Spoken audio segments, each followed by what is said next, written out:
Hi everyone, welcome to my tutor my study IQ.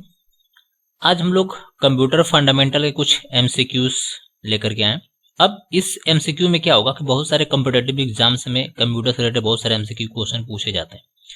जैसे यहाँ पे एमसीक्यूज फॉर, ठीक है, एमपीपीसीएस सीपी होता है, ठीक है, यानी कंप्यूटर प्रोग्रामर के लिए वैकेंसी आती है जिसमें कंप्यूटर के बहुत सारे क्वेश्चन पूछे जाते हैं।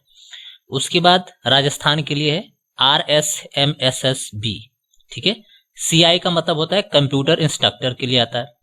Next UPSC CO and UPSC CA. CO मतलब कंप्यूटर ऑपरेटर एंड सीए मतलब कंप्यूटर असिस्टेंट के लिए। Next UPTBSC CO and computer operator के लिए बहुत सारे क्वेश्चन पूछे जाते हैं। नेक्स्ट यूपीसीओ यानी Uttar Pradesh police computer operator की वैकेंसी आती है, वहां भी बहुत सारे कंप्यूटर से रिलेटेड क्वेश्चन पूछे जाते हैं। Next bank PO and computer operators.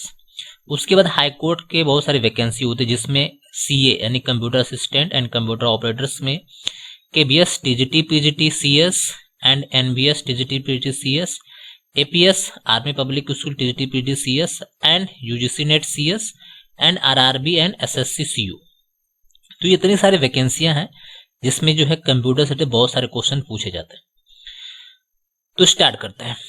तो फर्स्ट क्वेश्चन है, which unit is responsible for converting the data received from user into a computer understandable format। यानी क्वेश्चन ये बोल रहा है कि ऐसा कौन सा यूनिट है जिसमें जब हम डेटा रिसीव करते हैं तो वो क्या कर देता है, कन्वर्ट कर देता है किसमें, data receive from the user and into the computer understandable format.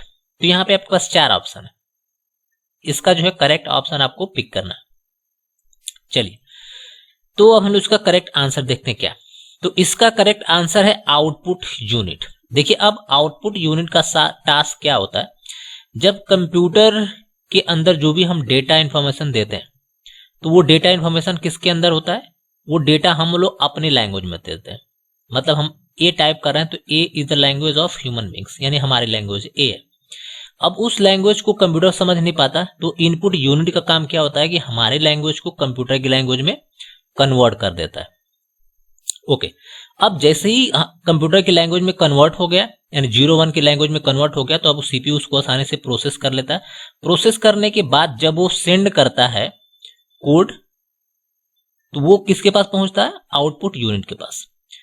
Output unit क्या काम करता है कि उस कोड को, यानी कि जो मशीन की लैंग्वेज की कोड होती है उसको हमारी लैंग्वेज में कन्वर्ट कर देता है। तो this is the output unit. इसका काम ये होता है कि it's convert PC language to human understandable format, जिसको हम लोग मॉनिटर पे देखते हैं। तो this is the correct answer. अब यहां पे कुछ इससे रिलेटेड जो है कुछ क्वेश्चन है कि आपको एग्जाम में इनपुट डिवाइसेस आउटपुट डिवाइसेस से रिलेटेड बहुत सारे क्वेश्चन पूछे जाते हैं। तो यहाँ पे कुछ लिस्ट ऑफ इनपुट डिवाइसेस हैं, जिसमें लिस्ट ऑफ इनपुट डिवाइसेस में आप कीबोर्ड का नाम सुने होंगे, जॉयस्टिक है, लाइट पेन है, स्कैनर है, डिजिटाइजर है। डिजिटाइजर का बेसिकली काम ये होता है कि इट्स ड्राइंग पैड होता है, यानी ड्राइंग पैड का मतलब इसको बोल सकते हैं कि हैंड फ्री रिटेन टेक्स्ट या ड्राइंग पेन इसको बोल सकते हैं, जिसमें कोई भी चीज हम लोग लिखते हैं तो वो डिजिटल फॉर्म में क्या होता है, ग्राफिक्स फॉर्मेट में कन्वर्ट हो जाता है। इस डिजिटाइजर के बहुत सारे नाम हैं, जिससे इसको कभी कभी डिजिटाइजर बोलते हैं, डिजिटाइजर ग्राफिक्स टैबलेट बोलते हैं, या पेन टैबलेट बोलते हैं, या ड्राइंग टैबलेट बोलते हैं, इसको डिजिटाइजर आर्ट बोर्ड भी बोलते हैं। ठीक है, mouse, MICR, digital camera, microphone, ये सब हमारा इनपुट डिवाइस ही है। पैडल, ठीक है। Next graphics tablets, steering wheel, जैसे ये स्टीयरिंग व्हील बेसिकली जो गेमिंग्स वगैरह हम लोग खेलते हैं वहां पे इसका यूज होता है। लाइट गन होती है, एक तो लाइट पेन होता है, एक लाइट गन भी होती है, ये भी हमारे इनपुट है। टच पैड है, टच स्क्रीन है, VR यानी वर्चुअल रियलिटी, ठीक है, आजकल जो है वर्चुअल रियलिटी के थ्रू जो है बहुत सारे टास्क या गेमिंग परफॉर्म किए जाते हैं। वेबकैम है, बायोमेट्रिक डिवाइसेस, तो all this are a input device. इससे रिलेटेड जो कुछ और क्वेश्चन आते हैं, जैसे आउटपुट डिवाइसेस कौन है, तो मॉनिटर में जितने टाइप्स के मॉनिटर होते हैं, चाहे LED हो, चाहे LCD हो, चाहे CRT हो। अब यहाँ पे फुल फॉर्म भी पूछ लेता है कि LCD का फुल फॉर्म क्या होता है। तो LED का फुल फॉर्म होता है लाइट इमिटिंग डायोड, LCD का होता है LCD का होता है लिक्विड क्राइस्टल डिस्प्ले एंड सीआरटी का फुल फॉर्म था कैथोड रे ट्यूब, ठीक है, और भी इसके अलावा बहुत सारे मॉनिटर्स होते हैं। Next, all types of printers जो भी होते हैं वो हमारा आउटपुट डिवाइस होता है। Platters, projectors, LCD projector panels and COM computers output microfilm, speakers, headphone, visual display unit, film recorders and micro pictures, ये सब हमारे आउटपुट डिवाइसेस हैं। इसके अलावा कुछ बोथ डिवाइस का मतलब है कि ये इनपुट और आउटपुट दोनों डिवाइसेस होते हैं, जैसे मॉडेम जो हमारा इनपुट आउटपुट दोनों डिवाइसेस है। नेक्स्ट, उसके बाद नेटवर्क कार्ड है, टच स्क्रीन है, टच स्क्रीन में इनपुट आउटपुट दोनों होता है, आप टच करते हैं इनपुट हो गया, अगर साउंड आ गया या डिस्प्ले कोई चीज हो गया तो वो आउटपुट हो गया। Handset consist of speaker and microphone, यानी ऐसा हैंडसेट जो कंसिस्ट करता हो स्पीकर एंड माइक दोनों, वो हमारा दोनों डिवाइस हो सकता है। Speaker act as input output device and microphone act as input device, यानी मतलब जो इसमें आपका स्पीकर है वो आउटपुट डिवाइस को रिप्रेजेंट करता है और माइक्रोफोन जो है वो हमारा इनपुट डिवाइस। उसके बाद फैक्स है, ये भी हमारा बोथ डिवाइस है। Audio card and sound card, ये भी हमारा input and output both device. तो ये सब आपको याद रखना चाहिए क्योंकि ये मैक्सिमम क्वेश्चन यहां से पूछे जा सकते हैं। नेक्स्ट क्वेश्चन है, विच of the following language does not computer understand? Which of the following language does computer understand, यानी कंप्यूटर जो है हमारे लैंग्वेज को, इसमें से कौन सी वो लैंग्वेज है जो हमारा कंप्यूटर आसानी से समझ सकता है? तो यहाँ पे 4 ऑप्शन है। चलिए तो इसका करेक्ट आंसर देखते हैं। तो इसका करेक्ट आंसर हो जाएगा computer understand only binary language. Binary language का मतलब आप समझिए कि बाइनरी लैंग्वेज हमारी होती है 0 और 1 की लैंग्वेज। मतलब अगर हम लोग बाइनरी लैंग्वेज की बात करते हैं तो बाइनरी हमारी लैंग्वेज होती है 0 और 1। दिस इज द ऑफ, इसको हम लोग ऑफ बोलते हैं, and this is the on, ये हमारा ऑन होता है, ठीक है। नेक्स्ट क्वेश्चन है, विच of the following is not a characteristics of computer, यानी कंप्यूटर की जो इसमें से कौन जो है विशेषता नहीं है, ठीक है। चलिए तो इसका करेक्ट आंसर देख लेते हैं। The answer is IQ। IQ का फुल फॉर्म होता है इंटेलिजेंस क्वाटिंस, इसका फुल फॉर्म भी कभी कभी पूछ लेता है। तो ये क्या है, कंप्यूटर की एक लिमिटेशन है, this is not a characteristics. ये 3 जो है कंप्यूटर की क्या है, कैरेक्टरिस्टिक्स है, but this is a limitations or disadvantage of computers. Next question है, which of the following is a smallest unit of data in computers? यानी कंप्यूटर में जो है सबसे स्मॉलेस्ट यूनिट होता है डेटा के लिए, तो वो हमारा होता है बिट। बिट का फुल फॉर्म मैक्सिमम पूछ लेता है, तो बिट का फुल फॉर्म होता है बाइनरी डिजिट, ठीक है, जिसको शॉर्ट में बिट बोला जाता है, ठीक है। तो ये स्मॉलेस्ट यूनिट है। Okay, next question, microprocessor as a switching device are for which generation computer, यानी माइक्रो जो प्रोसेसर है ये किस जनरेशन में इसको यूज किया गया था, ये क्वेश्चन बेसिकली है। तो इसका जो करेक्ट आंसर है, this is called 4th generation, यानी जो हमारा 4th जनरेशन है वहां पे यूज किया गया था माइक्रो प्रोसेसर का। ये भी इंपॉर्टेंट क्वेश्चन है, आपके एग्जाम में पूछा जा चुका है बहुत बार। अब यहाँ पे देखिए, आपको यहाँ पे बहुत सारे क्वेश्चन क्लियर होंगे जनरेशन से रिलेटेड। तो टाइम पीरियड एग्जाम में एक्चुअली पूछा नहीं जाता है, ठीक है। हाँ, पूछा क्या जाता है एग्जाम में, ये पूछा जाता है कि हार्डवेयर फीचर क्या है फर्स्ट जनरेशन के। तो this is the first generation, और फर्स्ट जनरेशन में we have to use vacuum tube and punch card, ठीक है। नेक्स्ट, इस लैंग्वेज में जो हम लोग लैंग्वेज का इस्तेमाल करते हैं call machine language. Machine language में 0 और 1 की लैंग्वेज हम लोग इस्तेमाल कर रहे थे। इस जनरेशन के जो कंप्यूटर थे वो काफी कॉस्टली हुआ करते थे and generate lots of heat, यानी बहुत सारे हीट को जनरेट करते थे, ठीक है। और उस टाइम के कंप्यूटर की जो साइज होती थी काफी बड़ी होती थी। Consume a lots of electricity, यानी बहुत ज्यादा इलेक्ट्रिसिटी कंज्यूम करता था फर्स्ट जनरेशन का कंप्यूटर। उसके बाद हम लोग बात करते हैं इस जनरेशन में कुछ इंपॉर्टेंट कंप्यूटर हैं, तो वो कुछ कंप्यूटर ये हैं, जैसे ENIAC है, electronic numerical integrated and computers, इसका फुल फॉर्म भी कभी कभी पूछ लेता है। EDVAC यानी electronic discrete UNIVAC automatic computers. और ये IBM है, IBM 701, ठीक है, इंटरनेशनल बिजनेस मशीन इसका फुल फॉर्म है। चलिए, सेकेंड जनरेशन में हम लोग इस्तेमाल कर रहे थे ट्रांजिस्टर एंड मैग्नेटिक टेप, जो हम लोग सेकेंड जनरेशन लैंग्वेज में इस्तेमाल किए।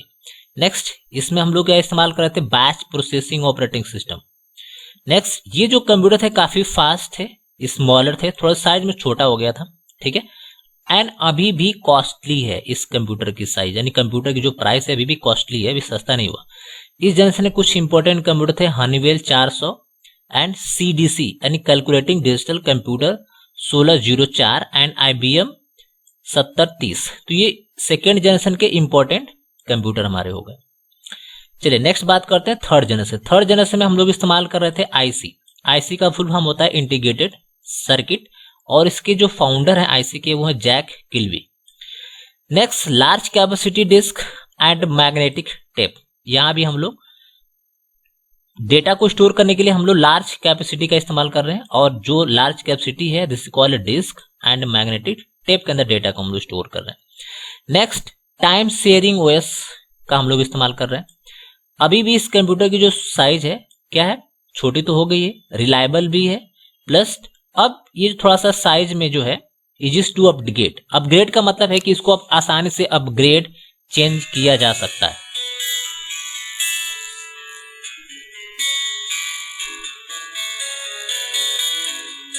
Okay, time sharing OS, fastest, smallest and reliable, easy to upgrade, ठीक है, आसानी से इसको अपग्रेड भी किया जा सकता है।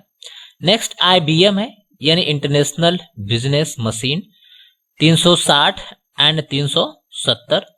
उसके बाद CDC 6600 है and PDP personal data processing 8 and 11। तो ये कुछ इंपॉर्टेंट कंप्यूटर हैं थर्ड जनरेशन से रिलेटेड, तो ये भी इंपॉर्टेंट पॉइंट है। Point number fourth generation. Fourth generation में हम लोग इस्तेमाल कर रहे थे आईसी के साथ साथ VLSI टेक्नोलॉजी का, जिसमें हम लोग बोलते हैं सेमीकंडक्टर्स मेमोरी का हमने इस्तेमाल किया, मैग्नेटिक टेप का भी इस्तेमाल किया, and floppy as a portable, यानी डाटा को एक्सचेंज करने के लिए फ्लॉपी का भी इस्तेमाल हम लोगों ने फोर्थ जनरेशन में ही किया था। आईसी का फुल फॉर्म हमने बताते VLSI का वेरी लार्ज स्केल इंटीग्रेशन इसका फुल फॉर्म होता है। नेक्स्ट इस जनरेशन में जो है multi processing and GUI operating system, GUI operating system मतलब इसमें जो है हम लोगों ने GUI ऑपरेटिंग सिस्टम का भी हम लोगों ने इस्तेमाल किया था। ऑब्जेक्ट कनेक्टेड प्रोग्राम्स, यानी ऑब्जेक्ट से रिलेटेड बहुत सारे प्रोग्राम का हमने इस्तेमाल किया था फोर्थ जनरेशन में। Small affordable easy to use, यानी बहुत सारी ऐसी लैंग्वेज का हम लोगों ने इस्तेमाल किया कि काफी आसानी से उसको यूज किया जा सकता है, और अभी भी इजियर टू अपग्रेड है, यानी अभी भी इस पीसी को अपग्रेड किया जा सकता है। नेक्स्ट इस जनरेशन में कुछ इंपॉर्टेंट कंप्यूटर हैं, एप्पल सेकेंड, उसके बाद wax 900 and cray 1 and 2। Cray 1 and 2 is the first super computer in the world का पहला सुपर कंप्यूटर का नाम होता है क्रे, जिसके फाउंडर या इन्वेंटर हैं सैमुअल क्रे। नेक्स्ट हम लोग बात करते हैं फिफ्थ जनरेशन में। फिफ्थ जनरेशन में हम लोग आईसी के साथ साथ VLSI टेक्नोलॉजी का हम लोग इस्तेमाल कर रहे हैं। VLSI का मतलब होता है, ULSI का मतलब होता है अल्ट्रा लार्ज स्केल इंटीग्रेशन। इसकी लार्ज कैपेसिटी हार्ड डिस्क है जिसके अंदर रैड सपोर्ट है। रैड का जो फुल फॉर्म होता है, ये इंपॉर्टेंट है, मैक्सिमम एग्जाम पूछा जाता है, तो होता है रेडंडेंसी एरे इंडिपेंडेंट डिस्क, जिसको हम लोग एज अ वर्चुअल डिस्क के नाम से भी बोलते हैं। ओके, उसके बाद ऑप्टिकल डिस्क एज अ पोर्टेबल्स, यानी हम लोग यहाँ पे फिफ्थ जनरेशन में ऑप्टिकल डिस्क का हम लोग इस्तेमाल कर रहे थे। ऑप्टिकल डिस्क का मतलब हो गया CD या DVD का हम लोग इस्तेमाल करते हैं डेटा को पोर्टेट करने के लिए, यानी एक कंप्यूटर दूसरे कंप्यूटर में डेटा को ले जाने के लिए। Next powerful servers, internet cluster and computer, यानी इसमें हम लोग internet and cloud cluster computing का भी हम लोगों ने, क्लाउड नहीं, इंटरनेट क्लस्टर कंप्यूटिंग का हम लोगों ने यहाँ पे यूज किया था फिफ्थ जनरेशन में। और इस जनरेशन में जो हम लोग काफी पावरफुल हमारा कंप्यूटर हो गया था, चीपेस्ट हमारा सस्ता भी हो गया था, reliable, easy to use and portable, यानी इस जनरेशन में हमारा कंप्यूटर काफी पोर्टेबल्स बन गए थे, जिसको आसानी से एक लोकेशन दूसरे लोकेशन तक शिफ्ट किया जा सकता था। रैपिड सॉफ्टवेयर डेवलपमेंट पॉसिबिलिटी, यानी किसी भी सॉफ्टवेयर प्रोग्राम को जो जल्द से जल्द जो है क्रिएट किया जा सकता था हमारा फिफ्थ जनरेशन में। इस जनरेशन में कुछ इंपॉर्टेंट कंप्यूटर्स के नाम है IBM, पेंटियम एंड परम। परम इंडिया का फर्स्ट सुपर कंप्यूटर है, ठीक है, ये सब इंपॉर्टेंट क्वेश्चन है, यहाँ से बहुत सारे क्वेश्चन आपके बन जाते हैं। क्वेश्चन नंबर नेक्स्ट है, विच of the following is a non volatile storage. अब यहाँ पे पूछ रहा है कि ऐसा कौन सा यहाँ पे स्टोरेज है जो नॉन वोलेटाइल है। अब यहाँ पे दो कॉन्सेप्ट आपको समझना इंपॉर्टेंट है, what do you mean by volatile and what do you mean by non volatile. इन दोनों का मतलब क्या है? देखिए वोलेटाइल का पहले कॉन्सेप्ट समझते हैं। वोलेटाइल का मतलब ये होता है कि हमारा जो डेटा है, ठीक है, हम अगर काम करें तो हमारा डेटा जो है यहाँ पे चल रहा है। अब जब यहाँ पे वर्क चल रहा है तो ये डेटा हमारे रैम के अंदर है, ठीक है ना। तो अभी डेटा अगर हमारे रैम में है, इन केस हमारा पीसी ऑटोमेटिकली ऑफ हो जाता है, तो ये जो डेटा हमने यहाँ पे टाइप किया था, this data are permanently loss, ये डेटा हमेशा के लिए लॉस हो गया। जब ये डेटा हमेशा के लॉस हो गया तो इसको बोला जाता है वोलेटाइल। ओके, नॉन वोलेटाइल का मतलब ये है कि हम यहाँ पे कोई कंटेंट हम टाइप कर रहे हैं या कोई कंटेंट हमारे पास है, उस कंटेंट को हमने स्टोर नहीं किया, वो ऐसा कंटेंट है जो हमारा कंटेंट परमानेंटली इस डिस्क के अंदर स्टोर रहता है, ठीक है, तो उसको बोला जाता है नॉन वोलेटाइल। यानी जहां पे डेटा हमेशा परमानेंटली स्टोर किया जाए, this is called non volatile. तो डेटा हमारा है परमानेंटली स्टोर करने के लिए सेकेंडरी स्टोरेज डिवाइस, ठीक है। चलिए इसका आंसर देख लेते हैं। तो इसका आंसर हमारा यही है, सेकेंडरी स्टोरेज डिवाइस, जिसमें हम डेटा को क्या करते हैं, परमानेंटली स्टोर कर लेते हैं। अब इसके कुछ एग्जाम्पल है नॉन वोलेटाइल्स के, ये क्या क्या करता है। ROM, EP ROM, erasables ROM and EP ROM, ये कुछ हमारा क्या है, ये सभी की सभी हमारी क्या है, नॉन वोलेटाइल मेमोरी। इसके साथ साथ आपकी हार्ड डिस्क हो गई, ठीक है, ऑप्टिकल डिस्क हो गई, फ्लॉपी डिस्क, मैग्नेटिक, ये सब डिवाइसेस, ये जो ड्राइव है, this is called non volatile. ये भी मोस्ट इंपॉर्टेंट क्वेश्चन है। Question number next, non erasable disk that store digitized audio information, यानी जो है डिजिटाइज ऑडियो इंफॉर्मेशन को स्टोर करता है, वो कौन है इसमें से। चलिए इसका आंसर देखते हैं। तो this is called CD. CD जो है हमारा सिर्फ और सिर्फ डिजिटाइज ऑडियो इंफॉर्मेशन को स्टोर करता है। अब सीडी से रिलेटेड बहुत सारे क्वेश्चन बन सकते हैं। Who is the founder of CD, तो वो है जेम्स रसेल, जिन्होंने इस सीडी का जो है इन्वेंशन किया था। अब सीडी की जो ये वाली लाइन होती है पतली सी, ये जो होती है 125 mm की होती है, ठीक है। नेक्स्ट ये हमारा लेबल है, लेबल मतलब इसके ये जो पहला ऊपर वाला जो पार्ट है दिस इज कॉल्ड लेबल, उसके जस्ट नीचे वाले पार्ट को बोलते हैं एरेबिक्लिक्स एंड एल्युमिनियम होता है उसके नेक्स्ट वाला पार्ट, ठीक है। और ये जो पूरी की पूरी बनी होती है CD, this is called polycarbonate plastic की बनी होती है, ठीक है। तो यहां से भी बहुत सारे क्वेश्चन आपके बन सकते हैं। अब सीडी से रिलेटेड बहुत सारे हैं। सीडी के कुछ टाइप्स हो गए, जैसे सीडी रोम होता है, तो सीडी रोम का फुल फॉर्म आपको पता होना चाहिए कि सीडी रोम क्या होती है। सीडी का फुल फॉर्म होता है कंपैक्ट डिस्क और रोम का होता है रीड ओनली मेमोरी, ठीक। इसके अंदर क्या होता है, it is known as a read only disk, मतलब इसके अंदर जो डेटा होता है सिर्फ उसको आप रीड कर सकते हैं, उसके अंदर इंफॉर्मेशन को आप राइट नहीं कर सकते। So this is called CD ROM. इसकी जो कैपेसिटी होती है 650 MB होती है, यानी मेगाबाइट होती है। It is highly capable with the most computer end devices, मतलब ये बहुत ही कंपैटिबल होता है कि किसी भी कंप्यूटर्स में, डिवाइसेस में इसीलिए आसानी से कनेक्ट किया जा सकता है।